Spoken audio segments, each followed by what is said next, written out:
Well, Fred, you include in your book an email from a 22 or 23-year-old college student, and he said, I used to follow Jesus, and I had made a commitment that I was going to save myself for marriage, a very noble commitment, but then he fell into the typical pattern. He went away to college, he was sleeping with girls, and he said, even though I want to follow Christ, I feel very far away from him, and there's something come between our relationship. There is an error. I must stress that there is an erroneous theme that we see in many modern day church circles now that say the antidote to that is not to tell that young man to cease and desist, stop doing that God has a better plan. But the antidote is to say, you know what? We're just going to love you just where you are, and we're not going to condemn you. You shouldn't be feeling guilty and condemned. That's the real burden, or that's the real barrier that's keeping you away from a life in Christ. Well, see, in the book of Jeremiah, the Lord condemned those kinds of preachings and those kinds of preachers. I mean, he said, look, the ones that are not binding up the wounds, the ones who are not helping the lame walk again and giving them the truth so that they can walk straight, those are the ones that he's going to, cast out, and he's very disappointed in because they aren't really helping the people the way they need to be helped.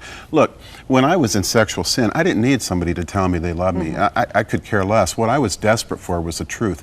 I needed to know how to get out of that thing because it's killing me, okay? And if a pastor would have said to me, look, it's okay, I would have said, no, it isn't. You should see what my heart is like inside. I'm empty. I can't even stand life anymore. I'm so lonely. I have 4 girlfriends. I'm as lonely, just straight to the bone. So, the fact is, we need to tell our kids the truth. Look, this is going to rob you of your spiritual life. It's going to create distance between you and God, and it's going to cause problems in your relationships. And one of the things we talk about in our book is that a lot of times we say, hey, when we have sex with a girl, it's going to help us to get to know her better and better.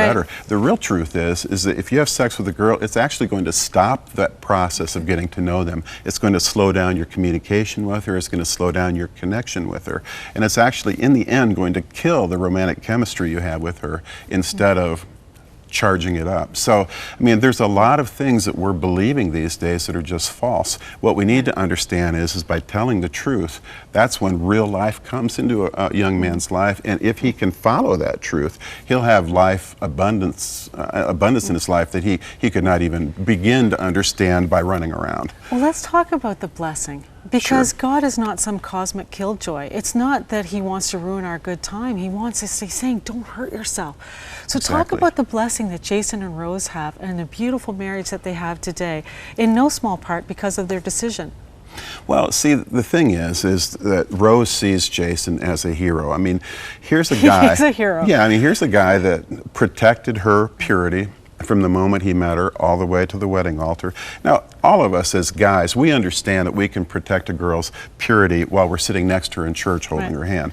But when you go all the way from the first date all the way to the altar and keep that purity, I mean, that's a guy that is unique and more of a man than most of us can say that we are. Okay, now, the first thing she knows is that Jason loves her not for her body, not for what she can do for him sexually, but he loves her for her inner beauty. That's a gift that a heroic man can give to his wife that most men never give to their wives. And so once she understands that, imagine how much easier it is for her to follow his leadership, for her to respect him, for her to give her own body to him in the marriage bed. I mean, as I watch their marriage unfold, it's just remarkable how close they are and how committed they are because they didn't get involved in those things earlier. And then when you look at the impact they're having, my daughter, Rebecca, she's often said, well, I don't want to save my kiss till that altar. I just think that's too much. Well, after she's seen the blessing in their marriage, now she's wanting to do that because she's starting to see that, hey, yeah, there's some sacrifice here, but the blessings are well worth it.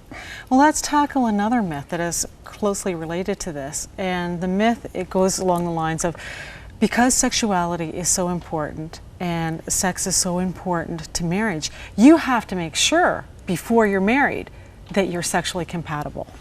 My dad used to say that to me when I was young. I mean, that's an old song. And the fact of the matter is that that's just not so. I mean, Jason and Rose, they didn't even kiss until the wedding altar, and yet their wedding night and their honeymoon went spectacularly. And what they said to me was this, everything about those moments was a surprise, like a great surprise package. Yeah. And they said that, look, we've had 50, 70 years where we now get to explore each other, and it's fine.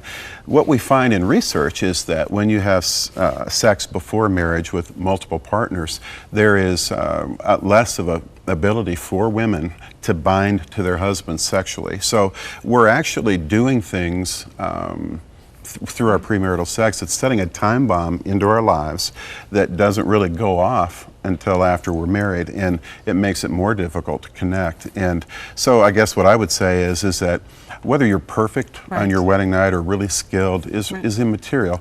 You've got many years to enjoy each other, and the very fact that you saved sex until the wedding night is going to make everything go more smoothly afterwards.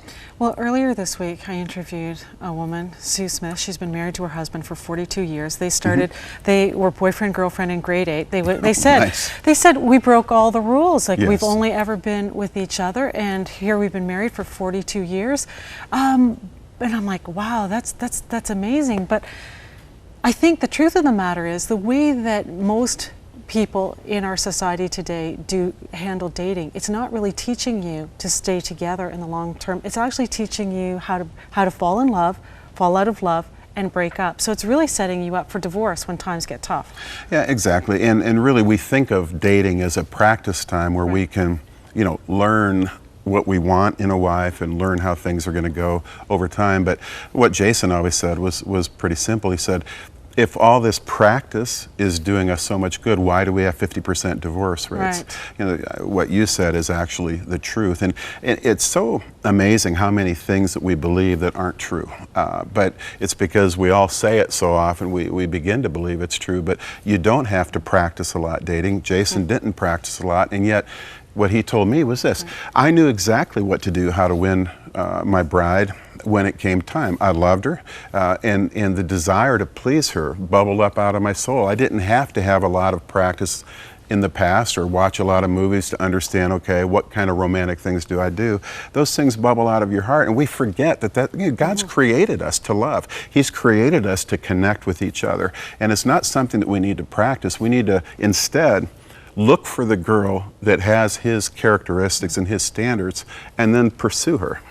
Fred Stoeker, I want to thank you so much for joining us today. Your new book, Hero, Becoming the Man That She Desires. And I think many, many women would desire the kind of man who would say, you know what, I'm going to put your needs ahead of mine. I'm going to keep you safe. I'm going to cherish you.